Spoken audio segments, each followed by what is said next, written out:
Bah, écoute Olivier, je suis ravie de te retrouver ce matin. Merci de venir là avec moi aujourd'hui pour ce bâton de parole. Moi, ça me fait très plaisir aussi d'être là avec Ouais, toi, tu vois, bah, merci de se beaucoup retrouver pour ça. Ouais. parce que c'est ce plaisir de laisser la parole à une personne avec laquelle je me sens en affinité de cœur et vraiment permettre d'évoquer un sujet, moi, qui me tient à cœur, c'est celui du souffle du vivant.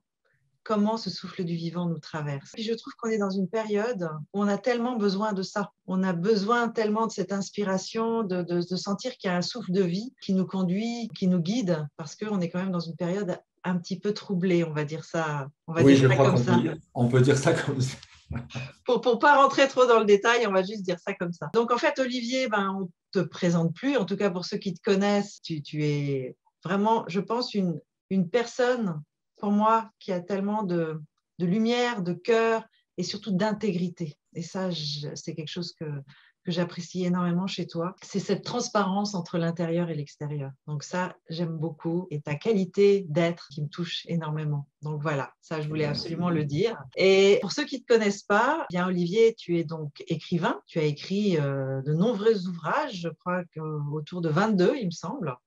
Tu es traducteur aussi, tu as traduit une centaine de livres, parmi des livres très connus, dont un, je pense que tout le monde connaît, qui est Les 4 accords Toltec, de Don Miguel Ruiz. Et tu as été invité ou conduit, en tout cas par lui, à créer les cercles de pardon qui se sont multipliés à travers le monde pendant ces, en tout cas, 10 dernières années. Et aujourd'hui, tu animes aussi des retraites du nom de Genesis, 7 jours pour se recréer avec ta femme Annabelle. Voilà, Ouais. c'est une petite présentation courte, Ouais. mais qui donne un petit peu voilà, des informations pour les personnes qui ne te connaîtraient pas. Donc aujourd'hui, j'ai souhaité vraiment te demander d'être là pour cet échange, en fait, pour évoquer ce lien qui me paraît être un lien tellement essentiel avec ce que je pourrais appeler, comme je le disais au début, ce souffle du vivant, ce lien au plus grand que soi.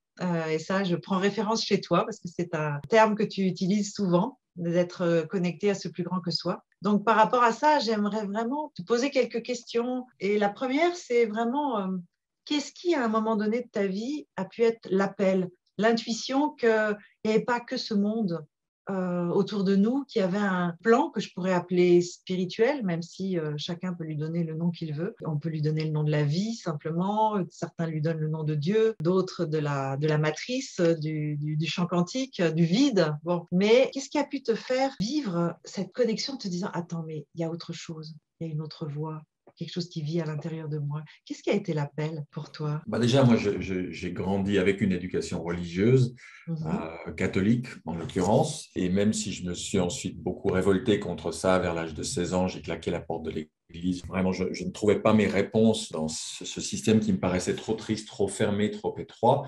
Mine de rien, cette première imprégnation a été déterminante dans mon parcours parce que à partir de là, j'ai eu une brève période athée, hein, et des moments où on jette le bébé avec l'eau du bain. Puis il se trouve que je pense que foncièrement, j'ai une nature mystique, donc je me suis mis à aller chercher ailleurs. J'ai fait durant les 7 ans qui ont suivi un espèce de tour du monde de la spiritualité, de la religion, de la philosophie, en me disant, bon, si j'étais né ailleurs, j'aurais cru quoi? J'aurais baigné dans quelles influences?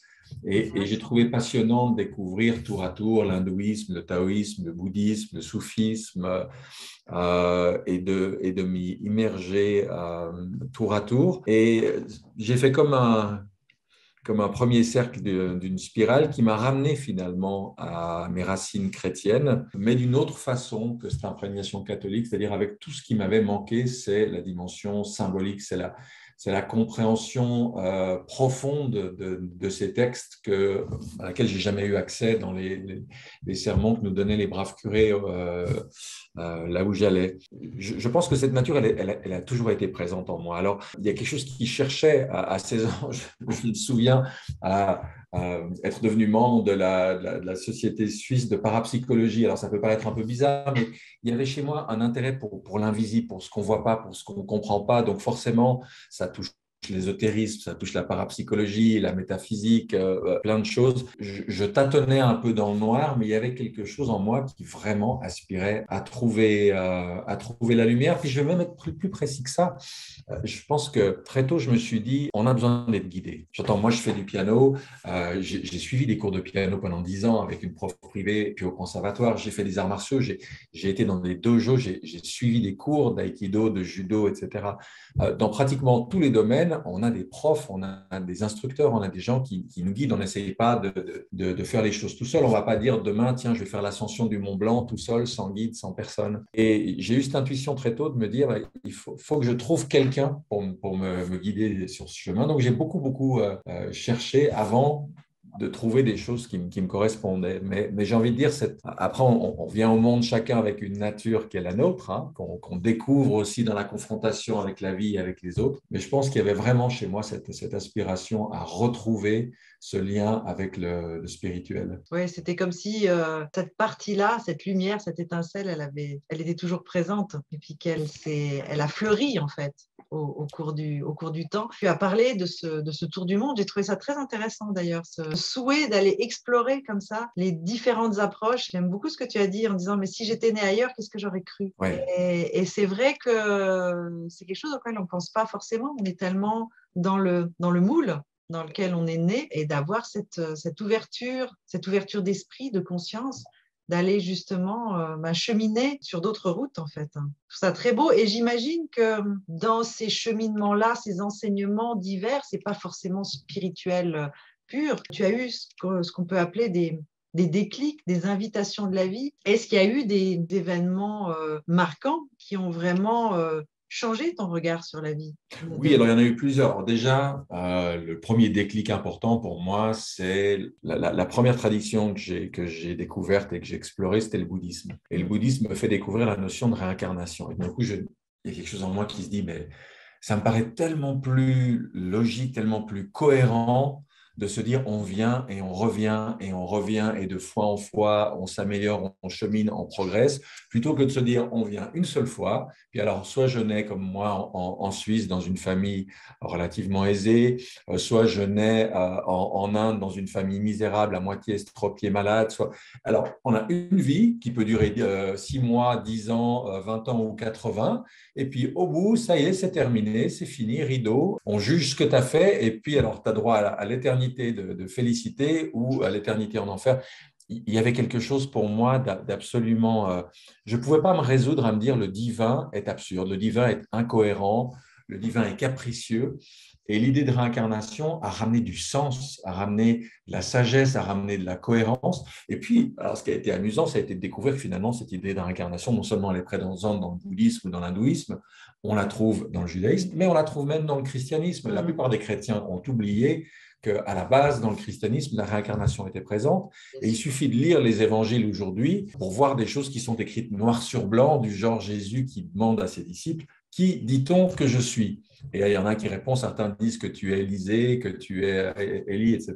Et voilà, tu lis une phrase comme ça veut dire quoi si tu ôtes l'idée de réincarnation? Ça ne veut rien dire du tout. Tu vois. Et il y en a d'autres, on pourrait en citer plusieurs et on pourrait expliquer pourquoi et comment cette idée de réincarnation a fini par disparaître du christianisme. Mais bref, ce n'est pas l'objet de la discussion. En tout cas, moi, ça a été un des déclics majeurs de ma vie. Un autre déclic, c'est que moi, je suis un obsédé du vécu. J'ai besoin d'une expérience de première main. Quitter l'Église, pour moi, ça a été quitter la croyance. J'ai besoin de savoir, j'ai besoin de connaître, c'est-à-dire de vivre les choses avec tout mon être. Donc, est-ce qu'il y a une vie ou pas après la mort? Juste de croire ce que dit un tel, on vit qu'une fois, les autres, on vit plein de fois, ça ne m'allait pas. J'avais besoin de le vivre, donc j'ai expérimenté, quand j'ai entendu parler de voyage astral, de sortie hors du corps, je me suis dit, si j'arrive à faire ça, si j'arrive à voir qu'une partie de moi est capable de sortir du corps, ça donne quand même un argument assez fort dans l'idée qu'une partie de notre être est capable de vivre indépendamment du corps physique. Donc, j'ai beaucoup expérimenté, notamment à travers le rêve lucide, qui a été le sujet de mon premier livre. Alors, ça fait bizarre de dire ça à 60 ans, mais j'ai commencé l'écriture de mon livre il y a 40 ans, en 1982, tu vois, ça fait drôle aujourd'hui, D'accord. et qui traitait justement du rêve, et en particulier du rêve lucide. Le rêve lucide étant pour moi la porte d'accès au dédoublement, au voyage astral. Alors, j'en ai très peu fait, je ne suis pas Daniel Meroy, mais Oui. j'ai eu un certain nombre d'expériences suffisamment intenses, suffisamment fortes Mhm. pour que s'impose à moi comme une évidence que la conscience n'était pas tributaire du corps. Et entre nous soit dit, franchement, regarde, on est en train d'échanger par Internet là. Ouais. On a des smartphones, on a des GPS, on a des radios, des télévisions. Dire tous, on a compris qu'il y avait une chose qui était le hardware, qui était le matériel, le support, puis on a aussi compris qu'il y a des ondes invisibles, intangibles, inaudibles, qui saturent l'espace, Wi-Fi, télé, tout ce que tu veux, et qu'on les capte. Voilà. Ouais. Eh bien, je trouve assez incroyable qu'on n'ait pas encore complètement intégré le fait de se dire, mais la vie, c'est faire ça depuis des millions d'années. Un organisme vivant, un animal, une plante, un être humain est un récepteur d'une énergie spirituelle. Tant que cette énergie spirituelle est là, on est vivant. Quand elle s'en va, bah, il ne reste plus qu'un corps inerte, comme un ordinateur qui serait incapable de capter le Wi-Fi Internet, puis qui a plus que ses ressources de base, quoi. C'est comme on voit en fait que la vie de notre corps, de notre personne aujourd'hui, ben, c'est ce qui l'anime en fait qui est essentiel. C'est là, comme Oui, et d'ailleurs, moi, je me rappelle la première fois que j'ai vu un cadavre, la première fois que j'ai vu quelqu'un, et c'est arrivé très tard dans ma vie en l'occurrence, hein, ouais. j'ai très peu été confronté à la mort dans ma jeunesse, mais je me rappelle la première fois où une amie était décédée et je suis allé la voir à la chambre mortuaire. Et quand on parle de dépouille, hein, pour parler du corps de quelqu'un qui est décédé, vraiment, c'était d'une telle évidence. C'est-à-dire qu'il y avait une dépouille, mais la personne n'était plus là. Tu sais, c'est comme si j'ai enlevé mes habits, voilà, j'ai posé Ouais. mes habits, bon, mais la personne qui avait dans les habits, elle est plus là. C'était tellement frappant de se dire, non, ce qui reste, c'est pas la personne que j'ai connue. Il y a quelque chose qui est parti. Ouais, c'est ça. Ça fait penser, elle s'était vraiment dépouillée, c'est le cas de le dire. Quand on dit Voilà, oui. dépouiller, c'est vraiment se lâcher ce qui n'est pas l'essentiel en fait du vivant. Et c'est là vraiment qu'on se rend compte qu'on croit maîtriser la forme, la matière, le corps, mais qu'en fait c'est une belle illusion quelque part. C'est ce quelque chose qu'on ne peut peut-être pas nommer, mais qui donne la vie à tout ce qu'on est. Oui. Et c'est vraiment cet essentiel. La question que je pourrais te poser par rapport à ça, c'est comment tu, même si des fois c'est pas facile à dire, mais comment tu sens que cet essentiel souffle en toi? J'aime bien ce mot du souffle, comme de la respiration. La vie, c'est ce premier souffle. C'est comme si il y en a qui disent Dieu a soufflé dans nos narines quelque Oui, part. Il nous ouais. a donné la vie. Comment tu pourrais l'exprimer, même si des fois c'est difficile avec des mots, mais comment ça souffle à Alors, l'intérieur de toi? bah, disons que pour moi, la quête que j'ai eue quand j'étais jeune, c'était de trouver, comme je te disais, un enseignement, trouver une voie spirituelle, un chemin pour avancer là-dessus. Et ensuite, quand j'ai trouvé la voie spirituelle qui est, on va dire, ma charpente intérieure, moi, je suis quelqu'un de très curieux, très hétéroclite, donc j'ai continué à aller chercher des sources et aujourd'hui encore, je lis encore, j'adore trouver d'autres façons dont les gens vers le spirituel. Mais une fois que j'ai eu trouvé, on va dire, ma voie principale, ben après, c'est une pratique au quotidien. Tu parles de souffle. Moi, j'aime bien démarrer le matin avec des exercices respiratoires. Et c'est à la fois, il y a toute l'utilité physique subtile de ces exercices respiratoires qu'on trouve dans le yoga, qu'on trouve dans toutes sortes de traditions. Mais il y a aussi, pour moi, se superpose là-dessus la conscience du souffle, hein, ruach en hébreu, pneuma en grec, ce souffle qui nous habite et ce moment de se dire, mais en fait, si je ne suis pas traversé par quelque chose, mais juste, je ne vis pas. Et donc, qu'est-ce que je fais pour alimenter ce souffle en moi, hein? L'anima, l'âme, ce qui nous anime, c'est aussi ça. Tout à fait. Et, et pour moi, une tradition spirituelle, quelle qu'elle soit, elle vise à accroître notre conscience de ça, puis à se dire comment je l'intensifie, comment je fais en sorte que chaque jour, je me sente plus vivant. Moi, je suis d'une nature assez enthousiaste. Bon, c'est comme ça. Je m'enthousiasme facilement pour les choses, puis j'ai besoin de partager mon enthousiasme. J'ai été Ouais. journaliste, j'ai écrit, j'ai traduit. Je ne peux pas garder les choses pour moi. Mm. Mais l'enthousiasme, c'est un mot magnifique, Ah, hein. j'adore. Moi, je suis aussi très Enthousiasme, enthousiaste. c'est le Dieu qui est en soi, c'est-à-dire prendre conscience de Tout à ce fait. souffle, de quelque chose qui nous pousse, qui nous drive, qui nous anime et qui nous donne envie de partager. Et puis après, pour moi, la spiritualité et ce souffle est indissociable de la nature. Tu vois, moi, j'habite pratiquement à la campagne, dans une petite bourgade de Saône-et-Loire. J'ai besoin de sortir, j'ai besoin de sentir que ce souffle qui est en moi, il est dans le soleil, il est dans les arbres, il est dans la forêt, dans les animaux, les chevaux, les ânes, les moutons, tout ce qu'il y a par ici. Je me sens en connivence avec ce même souffle de vie tel qu'il se manifeste autour de nous. C'est pour ça que je suis un fan de Victor Hugo, parce que chez Victor Hugo, il y a à la fois toute la dimension religieuse, spirituelle, c'est un homme de foi, mais il a une façon de parler de la nature, des araignées, des fleurs, des arbres, où on sent qu'il avait aussi ce lien extrêmement fort avec comment le divin, le souffle, anime toute la création. Là, cette inspiration où on peut s'émerveiller aussi devant chaque chose. Exactement. On voit la vie Exactement. qui circule. Et j'aime beaucoup quand tu as alors l'enthousiasme. Alors, je vais dire bienvenue au club parce que ça, c'est un mot que j'ai utilisé énormément parce que justement, c'est ce souffle qui nous conduit, c'est cette inspiration qui nous conduit vers cette nature divine, mais qu'on peut appeler le vivant, mais que oui, s'enthousiasmer et désirer partager, alors là, je partage, je vais dire ça comme ça, et vraiment cette capacité de s'émerveiller par rapport à la nature. Quand on marche, un arbre, le bruit du vent dans les feuilles, le soleil qui est magnifique aujourd'hui, la puissance du vent, les vagues, enfin, quoi que ce soit, un coucher de soleil magnifique avec des couleurs orangées. Ouais, je trouve que ça nous nourrit véritablement. Ça nous rend vivants. Et tu vois, Ouais. souvent, je me suis dit, parce que moi, j'adore regarder des documentaires à la télévision, enfin, surtout documentaires animaliers sur la nature, etc. Et le nombre de fois, je me suis dit, mais pourquoi est-ce que il n'y a pas toutes les semaines, depuis le primaire à l'école, un moment où on montre ça aux enfants? C'est-à-dire, on leur apprend des tas de trucs très abstraits, la grammaire, la syntaxe, les maths, etc. Et on fabrique des gens qui sont truffés de savoir, mais qui sont déconnectés du vivant. A fortiori, s'ils vivent dans des villes, si depuis tout petit, au moins une impulsion par semaine, on leur montrait la magie, la beauté, tu parlais d'émerveillement, les faire s'émerveiller devant la vie, devant la nature, on n'en serait pas là au niveau écologique, tu vois. Mais quand on forme des êtres qui sont dans une bulle qui est complètement déconnectée de la vie, du vivant, de la nature. Regarde le nombre de jeunes, tu leur parles de légumes de saison, ils ne savent pas ce que c'est. Ah ben, les légumes, il y a tout toute l'année dans le supermarché, tu vois. Donc l'idée de se dire qu'il y a des cycles, il y a des saisons, il y a des choses qui poussent, de savoir comment fonctionne le monde sans lequel nous ne vivons pas, notre environnement, ce qui nous soutient, tu vois. Je trouve que ça devrait faire partie des bases fondamentales, c'est-à-dire en tant que fondation, que choses sur lesquelles on s'appuie. L'éducation, elle devrait absolument passer par là. Cultiver l'émerveillement chez les enfants, de se dire, waouh, c'est incroyable d'être vivant sur cette planète et d'avoir toute cette diversité. Et le fait que la composition de l'air reste la même malgré toutes les pollutions et tout ce qui vit, que la composition des océans reste la même malgré tous les affluents, les pluies, etc.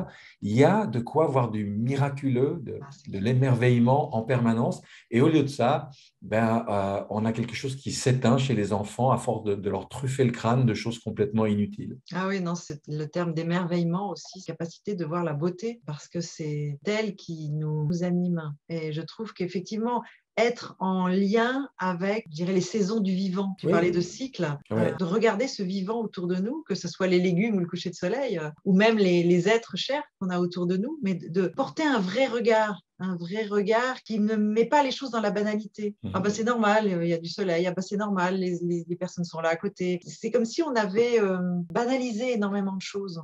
Et je trouve Ouais. que le regard qu'on porte sur la beauté du monde, ou cette capacité qu'on va pouvoir avoir à oser un regard de beauté sur des fois ce qui est difficile, douloureux, incohérent, et de se dire, mais voilà, je vais oser poser un regard plus loin que ce qui est apparent sous mes yeux.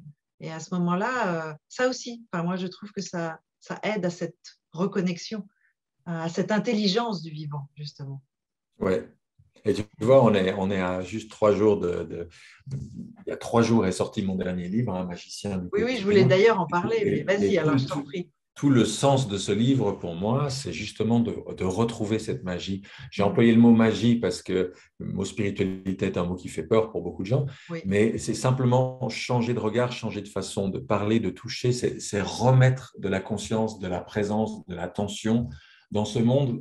Les gens vont chercher du miraculeux dans des trucs incroyables sans se rendre compte que absolument tout est miraculeux dès qu'on ouvre juste les yeux. Juste le fait qu'on soit vivant, que des trilliards de cellules fonctionnent ensemble, se réparent, se guérissent, qu'on soit capable de se reproduire. Il y a du miraculeux, de la magie, du merveilleux partout. Mais on peut subir un conditionnement, Miguel Ruiz dirait une domestication, une éducation qui nous coupe de ça et qui nous coupe à tel point qu'on va chercher du miraculeux dans des choses compliquées, lointaines, etc. Tellement on n'est plus capable de le voir dans l'ordinaire des jours. Ouais, c'est comme si, effectivement, mais ça c'est humain, hein, on l'a tous fait au moins un moment, hein, mais de chercher le miraculeux dans un idéal quasi inatteignable en fait. C'est-à-dire, ça c'est miraculeux s'il se passe ça. Et en fait, ça peut être notre perception qui est faussée, comme tu as dit, par cette domestication, par ces conditionnements. Et on en oublie de voir que, comme tu dis, c'est déjà miraculeux de se parler comme ça, c'est déjà miraculeux d'être debout, d'être en bonne santé, de pouvoir vivre. Donc, ce miracle-là. Et effectivement, je voulais parler de cet ouvrage, c'est Magicien du vivant. Bien, ouais. Un magicien du quotidien, excuse-moi.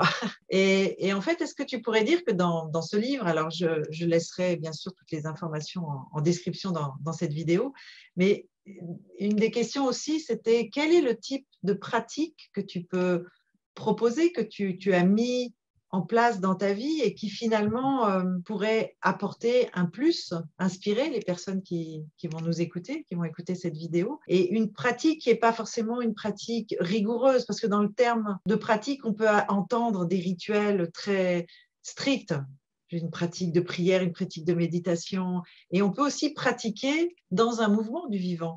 Et donc, la question par rapport à ton livre, comment tu proposes finalement une pratique, mais qui est une pratique libre quelque part, mais qui va amener cet état d'être, qui va permettre simplement d'ouvrir des brèches pour que naturellement la vie recircule en chacun de nous. Est-ce que ça correspond un peu à ce que tu as fait ou pas du tout? Alors, mon idée, comme dit le titre, un magicien du quotidien, c'est de dire, il n'y a pas d'un côté des moments où on est en scène, où c'est important, où là, tu vois, genre je suis à l'église, ou je suis à la mosquée, ou je suis à la synagogue, et là, c'est important, c'est un moment spirituel, sacré. Puis des moments où je suis en coulisses et ce que je fais ne compte pas. Tout est important, tout peut être sacralisé, le moindre geste, la moindre parole, le moindre regard. Pour moi, la spiritualité, elle englobe tout. L'esprit étant un, tout est spirituel. À partir de ce moment-là, si tu veux, je peux mettre de l'attention, de la présence dans tout ce que je fais. Donc, il n'y a plus de corvée, il n'y a plus de routine, il n'y a plus rien de banal. C'est-à-dire la façon dont je prépare mon café le matin, la façon dont je fais le ménage, la façon dont je me brosse les dents, dont je fais mes ablutions matinales, etc. Tout peut devenir un moment de conscience. Et il y a une clé que je révèle à mi-chemin du livre. Le livre a en gros deux parties qui sont séparées par ce bref chapitre. Un des mots les plus magiques pour moi de la langue française, c'est le mot comme, hein, comme par magie. Comme, pourquoi? Parce que comme fait le lien entre deux choses. Hein, quand il est dit, par exemple, dans la prière dominicale, que ta volonté soit faite sur la terre comme au ciel. Hein. Pardonne-nous nos offenses comme nous pardonnons. Ça veut dire quoi? Ça veut dire que je mets en lien, en correspondance deux choses. Eh bien, lorsque je comprends que tout ce que je fais extérieurement a des répercussions à l'intérieur de moi, eh bien tout d'un coup, je rentre dans une autre conscience. C'est-à-dire, lorsque je lave, par exemple, une assiette ou les carreaux, au lieu de faire ça en disant vivement que j'ai fini cette corvée pour pouvoir aller lire un livre très spirituel, Faire au ben moins non, je quelque me chose dis, d'intéressant. voilà. Ben là, je me dis, OK, je suis en train de laver, je suis en train de rendre transparent, c'est-à-dire de permettre à la lumière de passer à travers ma vitre. Ben, comme je lave cette lumière, que moi aussi, je me dégage des couches qui obstruent, qui empêchent la lumière de passer à travers moi. Et donc, du coup, ce que je fais à l'extérieur prend du sens parce que je sais qu'en même temps que je fais ça, je suis aussi en train de nettoyer. Quand je range, quand je fais de l'ordre, quand je fais du tri dans le bazar que des fois deviennent nos appartements ou nos maisons, ben, je me rends compte que je suis aussi en train de faire du rangement à l'intérieur. Quand je libère de l'espace, de la place. Donc, il y a une façon d'activer ça avec des prières où on prend l'habitude de mettre les choses en correspondance. Et puis tout d'un coup, on se dit, mais en fait, il y a rien dans ce que je fais au cours d'une journée que je ne peux pas vivre de façon magique. Alors, il y a 40 verbes dans le livre, c'est clair que mes lecteurs et lectrices ne vont pas les mettre les 40 en pratique dès le En même premier temps. jour. L'idée, c'est qu'on peut pratiquement ouvrir le livre au hasard et en choisir un pour la journée. Mais petit à petit, en s'entraînant un coup sur ci, un coup sur ça, etc., vient un moment où qu'on soit en train d'attendre à la poste, qu'on soit coincé dans les embouteillages, qu'on soit en train de se balader dans la nature, ou que ce soit le moment où les vacances d'été, on va rentrer pour la première fois dans la mer, ou le moment où on part à l'étranger et on pose le pied dans un pays, une culture différente, on se rend compte qu'il y a une façon de vivre ces moments-là en conscience, avec le cœur, avec toute son âme, qui en fait des moments qui nous font grandir et qui nous transforment intérieurement. Dans ce que j'entends dans ce que tu dis, c'est vraiment déjà mettre de la conscience dans ce qu'on fait, au lieu de traverser la vie un petit peu sur pilote automatique. Mettre cette conscience, et puis en fait, un élément important et qu'on peut oublier souvent, c'est qu'on pense faire une pratique spirituelle quand on prie ou quand on médite, quand on est connecté ou qu'on va à l'église, au temple, peu importe. Et ce que j'aime beaucoup dans ce que tu proposes, c'est vraiment, pour reprendre, pour faire un petit clin d'œil à Pierre Pradervant, vivre sa spiritualité au quotidien, c'est vraiment, en fait, chaque acte, chaque pensée, chaque attitude est prière. Et pas dans le sens d'une prière de demande, mais la prière, en fait, se relier justement à ce plus grand que soi. Et tout devient sacré. Et comme tu dis, C'est resacraliser ouais, ce qu'on a profané, c'est-à-dire beaucoup de gens vivent dans un monde où il n'y a plus rien de sacré, où tout est banal, tout est ordinaire, tout est plate. La science a désacralisé. Ce n'était pas son objectif de départ. La plupart des grands scientifiques du départ, de Newton à Galilée, à tant d'autres, étaient des gens profondément spirituels, y compris un Pasteur, y compris un Darwin, etc. Mais de fil en aiguille, quelque chose s'est mis en place qui nous a amené à cette désacralisation complète. Et on finit par vivre quelque chose qui n'a plus de saveur, qui n'a plus de goût, qui n'a plus de sens même. On ne sait pas pourquoi on est là, on ne sait pas pourquoi on est sur cette planète. Tout est absurde. Et l'idée de ce livre, c'est de réintroduire. Alors, tu as employé le mot de conscience que j'aime beaucoup. Moi, aujourd'hui, j'ai envie de dire, pas seulement mettre de la conscience dans ce qu'on fait, mais mettre une conscience d'amour.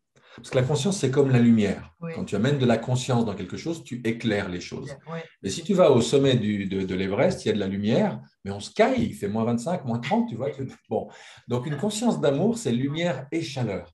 C'est de dire, j'ai pas seulement envie de mettre de la conscience dans ce geste, j'ai envie qu'il y ait quelque chose de pétillant, de chaud, de chaleureux, de bienveillant, qui fasse du bien, tu vois. C'est-à-dire, mon regard n'est pas seulement conscient, voilà, j'essaie de mettre de l'amour et de la lumière dans mes gestes, dans mes regards, dans mes paroles.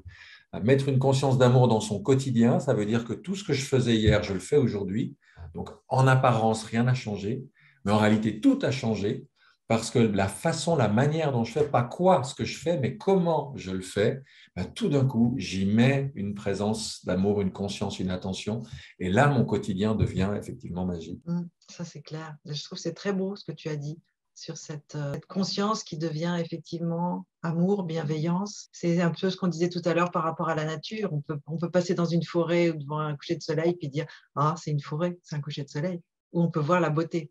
Et là, c'est effectivement dans chaque acte, chaque geste, y mettre son cœur. Ouais. Ça met une douceur et ça met effectivement une beauté, une bonté dans tout ce qui est accompli au jour le jour. Si on pouvait résumer, en fait, même si c'est difficile de résumer, mais de parler de la pratique, pratiquer sa spiritualité au quotidien, c'est une pratique de conscience d'amour dans chaque chose que tu es en train de vivre.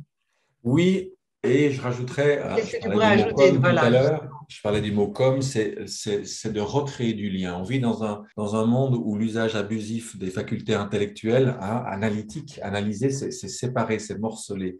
On a tellement tout fragmenté, l'individualisme, à l'école, on apprend des branches, on voit aucun lien entre les cours qu'on suit. Là, la spiritualité, comme la spiritualité est une, elle reconstruit du lien. C'est-à-dire, tout d'un coup, je me rends compte, comme je disais tout à l'heure, que ce que je fais à l'extérieur est lié à ce que je fais à l'intérieur. Il n'y a rien de séparé. séparés. Je peux pas être deux personnages, un personnage public. Moi, j'ai souvent dit, et c'est vrai, que ma famille, mes enfants, c'est le creuset où je vis les choses. Si j'arrive pas à les vivre là, je vais pas aller faire le beau, aller faire des conférences, des stages, etc. Parce qu'on a un besoin de cohérence. Et pourquoi moi je suis toujours allé rencontrer les auteurs qui m'ont marqué profondément, comme Miguel Ruiz que tu souhaitais, mais comme Marshall Rosenberg dont j'ai publié le livre en français, comme plein d'autres, parce que j'avais besoin de voir si ces hommes et ces femmes-là étaient des exemples vivants de ce qu'il y avait dans leur livre. J'avais besoin de sentir cette unité et cette cohérence. Donc pour moi, la spiritualité, c'est aussi ça, c'est recréer partout du lien. Tout ce qui a été sectionné, cisaillé par la culture qui prévaut depuis 1 ou 2 siècles, c'est de rentrer dans cette bascule, de se dire, aujourd'hui, on doit recréer du lien. C'est comme dans le cocon où la chenille commence par se décomposer, c'est-à-dire que tous les liens qui formaient le corps de la chenille se dissolvent, il ne reste plus qu'une bouillie de chenille, et à partir de cette bouillie, les fameuses cellules imaginales recréent du lien, réassemblent, j'ai envie de dire les briques, les molécules, et font un nouvel être qui est un papillon. Notre tâche aujourd'hui au niveau spirituel, c'est de recréer des nouveaux liens entre les uns et les autres, en nous, autour de nous, avec la nature, avec la vie. Et c'est avec ces nouveaux liens que petit à petit émergera un nouvel être, une nouvelle humanité, un nouveau monde. Aujourd'hui, c'est recréer des liens, recréer entre nous, avec la nature, avec toute chose. Et c'est de cette manière-là, en recréant ces liens-là, en conscience, avec amour, que petit à petit va émerger un nouveau monde. Écoute, Olivier, je crois que c'est un très, très beau mot de la fin pour ce partage. Merci de tout ce que tu nous as transmis. Merci de ce moment consacré, en tout cas. Et je crois que consacré est un des verbes de ton livre, d'ailleurs. Exactement, oui. Donc, merci beaucoup d'avoir été avec moi aujourd'hui, avec toutes les personnes qui vont nous écouter par la suite. Je vais mettre toutes les informations, si les personnes sont intéressées, d'aller approfondir les 40 verbes des magiciens du quotidien, et en tout cas toutes les informations sur Olivier. J'espère à une prochaine fois, à une Oui, en tout cas, prochaine merci à toi vidéo, aussi, hein, Anne-Virginie. dès l'instant où des inspirations ou des thématiques pourront venir nous inspirer. Et en tout cas, je te souhaite une belle continuation, et en tout cas, mille merci de ce moment partagé. Merci aussi. Merci aussi. À bientôt. À très bientôt.